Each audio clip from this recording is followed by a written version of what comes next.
Cancer healer centre, a new beginning. मुंडेंच्या राजीनाम्यासाठी फडणवीस सुरुवातीपासून आग्रही. याआधी दादांसोबत 3 ते 4 वेळा चर्चा.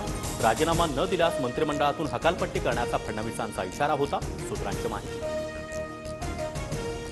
संतोष देशमुख हत्या प्रकरणामध्ये अखेर धनंजय मुंडेंचा राजीनामा. मुख्यमंत्री देवेंद्र फडणवीस यांच्या शिफारशीवरून राज्यपालांनी मुंडेंचा राजीनामा स्वीकारला. धनंजय मुंडेंनी नैतिकतेच्या मुद्द्यावर राजीनामा दिला. धनंजय मुंडेंचा राजीनामा घेतल्यानंतर अजितदादांची पहिली प्रतिक्रिया. राजीनाम्यानंतर धनंजय मुंडेंच्या ट्विटनं नवा वाद. अजितदादा म्हणतात राजीनामा नैतिकतेतून, तर राजीनामा वैद्यकीय कारणातून दिल्याचा मुंडेंचा दावा. संतोष देशमुखांच्या हत्येचे फोटो पाहून मन व्यथित.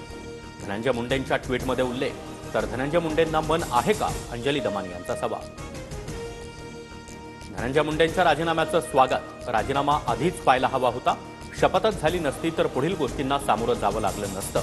मुंडेंच्या राजीनाम्यावर पंकजा मुंडेंची प्रतिक्रिया. मुख्यमंत्री पारदर्शी कारभार करत असतील तर स्वागतच. मुंडेंच्या राजीनाम्यानंतर उद्धव ठाकरेंकडून फडणवीसांचं कौतुक, तर मुंडेंच्या राजीनाम्याचं खरं कारण समोर यायला हवं, ठाकरेंकडून शंका उपस्थित. मुख्यमंत्री फडणवीसांविरोधात हक्कभंग आणणार. मुंडेंच्या राजीनाम्याची माहिती फडणवीसांनी सभागृहात न देता थेट माध्यमांना दिली. काँग्रेस नेते नाना पटोलेंचा आरोप. धनंजय मुंडेंच्या जागी आता छगन भुजबळांची सरकारमध्ये एंट्री होणार असल्याची चर्चा. मुख्यमंत्री फडणवीस आणि उपमुख्यमंत्री अजित पवार यांच्यामध्ये चर्चा, सूत्रांची माहिती. भास्कर जाधव विधानसभेचे विरोधी पक्षनेते असणार. ठाकरेंच्या शिवसेनेचं विधानसभा अध्यक्षांना पत्र. विरोधी पक्षनेते पदासाठी अडीच वर्षाचा फॉर्म्युला नाही, ठाकरेंकडून स्पष्ट.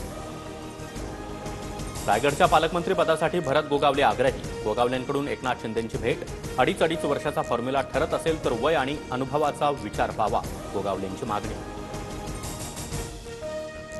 लाडक्या बहिणींना महिला दिनाची खास भेट. महिला दिनाच्या पूर्वसंध्येला फेब्रुवारी आणि मार्च महिन्याचा लाभ दिला जाणार. 2 महिन्यांचे 3,000 रुपये खात्यात जमा होणार.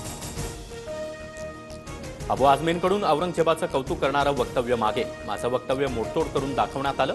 मी कुठल्याही महापुरुषाबाबत अपमानजनक टिप्पणी केली नाही, अबू आझमींचं स्पष्टीकरण.